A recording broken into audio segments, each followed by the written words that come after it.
Second, we're live. All right, thank you. And hello, all you fellow hats, all you hunters, anglers, trappers, and shooters, and again, especially you anglers and fisher people. It's Jim from Outdoor Stewards of Conservation Foundation. Outdoor Stewards does a lot to promote the positive contributions of people that hunt, fish, trap, and shoot. But we do such great work, but we always want to get more people out there enjoying outdoors as well. So we've got a program called Come With, where we're asking current hunters, anglers, trappers, and shooters just to ask somebody to come with them. And that's a proven program and messaging campaign, but we always like to do research and learn new things so we can not only hone our own, skill set, but this particular research is about honing youth fishing programs to create avid anglers and to get into how we did it, why we did it, and some of the stuff we learned. We've fortunate enough to have Patrick Hogan from Southwick Associates. So, Patrick, take it away. Thanks, Jim. Hey, everybody. As Jim said, I'm Patrick Hogan, president of Southwick Associates.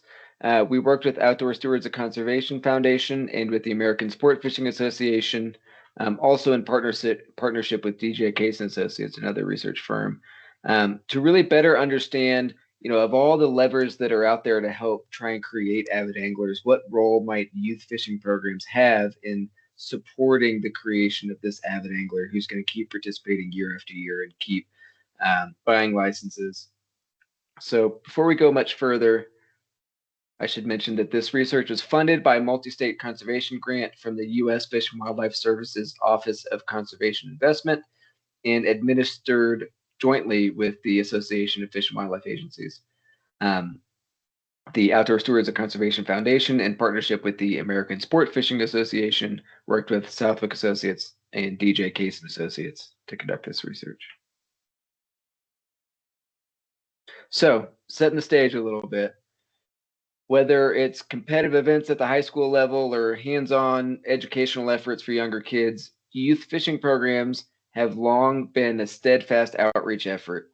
In recent years, significant dollars have been invested in these programs by states, by the sport fishing industry, and by local communities. Previous research funded through the multi-state conservation grant program showed that R3 programming focused on adult onset anglers provided greater short-term returns to the state than youth programs. However, exposure in those younger years, exposure to fishing when anglers are much younger, might be a prerequisite for adults to have an interest in fishing. There needs to be this sort of foundational awareness of fishing and familiarization with fishing in order for some of those R3 efforts to take effect. The U.S. Fish and Wildlife Service reported that 2/3 of anglers under the age of 16 years old were 11 or younger when they were first exposed to fishing, meaning that the majority of anglers first fished in their younger years. Considering the significant funds being invested by state agencies and industry in high school angling programs and youth events, and given the need to maximize the short and long-term effectiveness of youth and adult R3 programs, a better understanding of when youth are most open to fishing programs and the importance of exposing youth to fishing was needed. So this project combined the networks and the research experience of the Outdoor Stewards of Conservation Foundation and the American Sport Fishing Association to develop a better understanding of the percent of today's anglers who began fishing as youth and the importance of exposing people to fishing in their younger years if they're going to take it up later as an adult. So we're going to dive first into how those focus groups were conducted. Oh, pardon me. I got ahead of myself a little bit.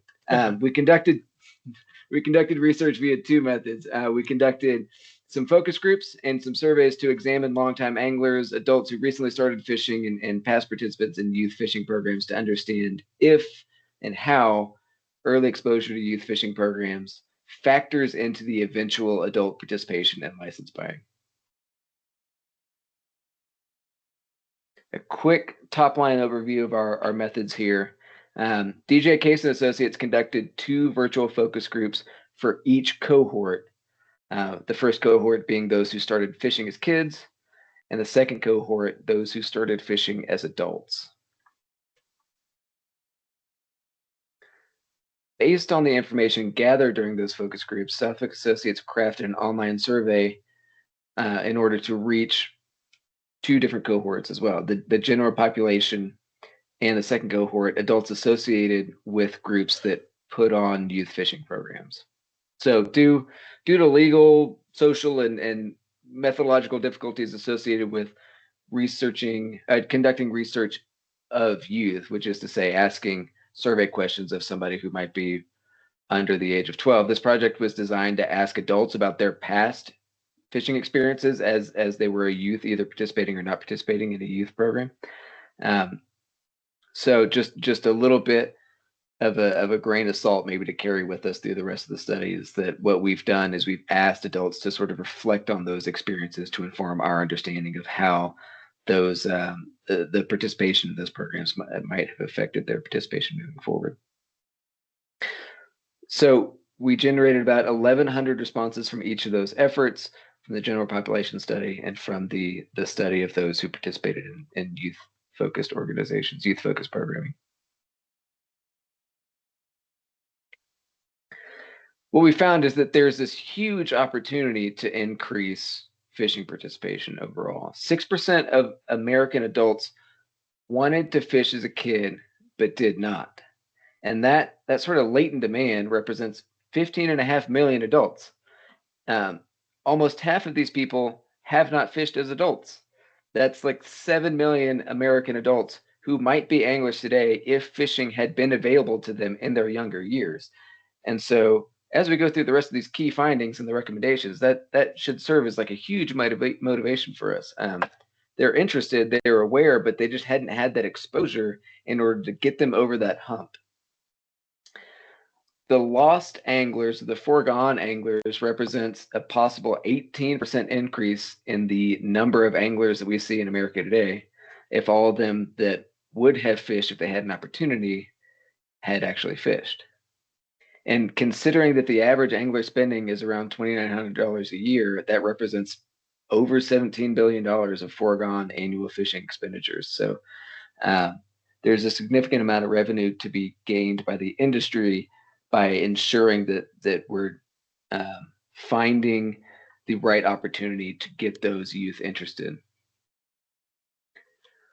Youth angling programs serve to help people discover if fishing is right for them and will help turn those beginning anglers into capable anglers. While half of the participants consider themselves anglers, like 1 out of 5 had no interest in fishing before attending a program, which is to say that, this lack of confidence is immediately addressed as soon as you catch a fish. As soon as you have that great experience on the water, you go, I'm in. I want more of this.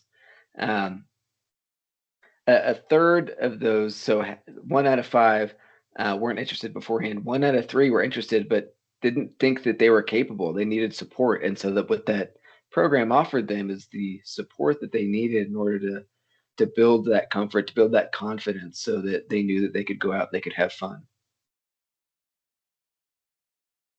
What we also found is that like finding the right time to bring that individual into fishing is really pretty critical. There's some important years under the age of 12 that can have a greater chance of success cementing fishing as an activity of interest and cementing that confidence in the individual so that they feel as an adult that they could return to it with relative ease.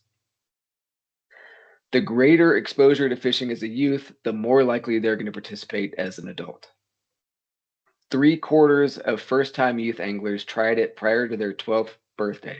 So there's this like time component to it. If we can help facilitate the introduction of youth under 12 to fishing, there's a greater chance that it becomes part of their identity moving forward, and then they're maintaining participation throughout adulthood. Of adult anglers who participated in a youth program, 84% did so before they were the age of 14. So again, there's this huge retention rate associated with those who engaged as a kid, and there's a critical need to like find that child when they're looking for their people, right? When they're looking for the activities that they want to make a part of their identity. Um, when we're thinking maybe too young, then they don't build the confidence, they don't have the skills. Maybe if they're too old, maybe they've already identified themselves as somebody who engages in some of these other activities. But 11, 12, something like that, that's where we find is the greatest ROI on our ability to convert them into lifelong participants, or at least lay the foundation where a lifelong participation is possible. So, as is the case with most research that we do at Southwick Associates, and I might even say most research in the industry, we find that this social network component is really critical. Social networks are critical to maintaining any outdoor recreation activity. It's not just fishing. If our friends are doing it, if our family's doing it, the retention rates are significantly higher. The chance of me doing it is significantly higher. And the opposite is true too, unfortunately. If we don't know anybody who does this, if we don't have anybody calling or texting us, hey, let's go hit the water this weekend, we're less likely to spend time fishing. Many people participated in youth fishing programs because they didn't have access to fishing partners. They didn't have information about where to go fishing or any other means of support really to help them get on the water, but they had the energy to go. They had the interest. Youth fishing programs help fill this gap by providing the support roles that many youth are missing from their own social networks. Considering that many lapsed anglers have reported in previous studies that not having somebody to personally show them how to fish is a major reason for quitting. Like you might have interest and YouTube can address some of this, but having that in-person sort of like real-time feedback and confidence boost is critical to getting that person over the hump to where they do identify as an angler. They do feel like they can go strike out and have fun on their own. Of course, it takes an angler to make an angler. Boosting fishing participation in part relies on incorporating fishing into kids' existing social networks, which helps potential new anglers find a friend to fish with.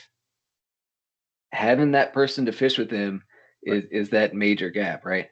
A family member or even the entire family unit is ideal. So, as we're talking about programs focused on kids fishing, I want to be mindful of the fact that what we're not trying to do is just focus on that individual, but recognize that there's downstream effects to that individual fishing. And if we can bring their whole family into it, then not only have we maybe increased participation in that household, but again, we've laid that foundation for the child participant, the youth participant in that program to then be an adult who's more likely to engage and then again, more likely to be the angler who makes an angler. So there's a long game at play here. Thinking about promotion, over half of today's adult anglers who did not participate in a youth program were not aware of a youth program when they were young. So there's an element of marketing and promotion that needs to be addressed here. And youth programs need promotional support. Whether it's in person or online, programs that help encourage youth and teach youth to fish need advertising and marketing support from the greater sport fishing community and from others championing physical and mental health for youth. And primary messaging for youth programs should include the fact that fishing is fun. Anyone can have a blast catching a fish regardless of their interest in fishing to start with. Even if you don't think you're going to like it, I promise you, as soon as you get a fish on the line, you're going to like it. Huh. So all of this sort of boils down to a few key recommendations. Targeting elementary school aged youth to achieve the greatest short-term and long-term success from fishing programs is key. There's that critical age element. We got to hit them when they're coming into their own identity, and we have the opportunity to attach fishing to their identity. Youth are social and they need friends to fish with. So implementing fishing programs, maybe like even inserting fishing programs within their existing social networks like scouts or summer camps or school or church programs versus standalone programs is a huge way to like multiply our efforts. We don't have to build everything from the ground up. We can insert fishing into a framework that already has brought folks together and created this environment of trust and adventure and all of the things that are necessary in order to have fun fishing. Helping youth fishing programs overcome promotional and material limitations by partnering with retailers and brands and those who can best introduce youth fishing programs like our state agencies, like scouts and summer camps and churches and schools and all that stuff. Um, Building out that network of folks that can support the program is critical because it's a lot for one small group to do. But if we can access um, the same sort of energy from brands and retailers that understand the vision of getting folks introduced at a young age means that they're a lifelong participant. If we can sort of piggyback on existing community programs like scouts, churches, schools, all that stuff, say, hey, here's another adventure that your kids can go on. Sort of leveraging that the existing network is an easy way to not have to build everything from the ground up. Again, not building everything from the ground up. Fishing programs, youth fishing programs need educational materials. So videos and handouts and covering basics such as knots, bait, rigging, where to go fish in your local area. I know that's a huge barrier too. It's like, okay, I've got this energy to bring some people together, and we're going to go teach some kids how to fish. Where do we have access? Where might there be a stocked pond where we think that there's a higher chance of success that kids can get a fish on the hook, and we can like really have fun. A lot of that is really key to the upfront work that ensures, or I guess maximizes the rate of success on the back end. We need to support local fishing programs, local youth fishing programs by providing those means to promote their availability to the local community. We want to position fishing and the local events as fun and an opportunity to catch a fish. Hosting youth events in which family members are not only encouraged to attend, but like actually participating with their children helps ensure that we're building out that social network so that it's not just a one-off thing. Junior went out and caught a fish and he had a blast, but we all went out, we had a blast, and for that reason, we're going to go back out.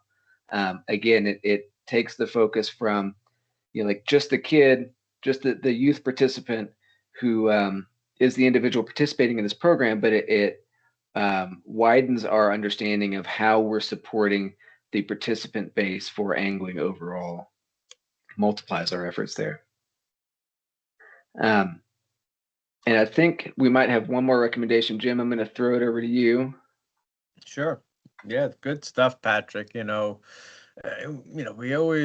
We've been doing youth programs forever, and there's been talk about, why we do them, and this helps justify the reason why they do them. And of course, it's not the only thing that you should be doing, whether you're industry, media, state agencies, or just an individual that has a passion for fishing. Invite somebody to come with you, whether young or old. But this report has a lot of that good information on the youth for sure. And one of the things that I thought was fun was, during the focus groups there, we got a lot of good feedback and hashed that out on the nationwide study. But if you think about it, kids like playing with, the slimy fish and the worms. And one participant said, you got to embrace the ick, so that was a great message that we put out there on social media, got a lot of good feedback from it. And of course, encourage kids to, catch what they or eat what they catch. They love, a good fish fry, just like everybody else. Instead of going to the grocery store and buying that box of frozen fish, go ahead and have a fish fry with them. And hey, congratulate them for getting their own meal, and encourage them to do that more often. So a lot of good research on here, and we know whether state agencies, especially your time constraints, but there's a lot of people out there interested in getting started. And the good news is, if you can't get enough of Patrick and I, go listen to another webinar that we just completed also on how to get more current anglers, turn them into volunteers to help you recruit the next generation, whether young or old. So thanks for doing what you're doing. Have fun, stay safe, enjoy the outdoors, tight lines, and thanks for being stewards of conservation. Oh, and I will say, don't forget, more information, go to outdoorstewards.org, and of course, contact myself, Patrick, or Phil, and we can get you in touch with, folks that'll help you with more information. All right, take care.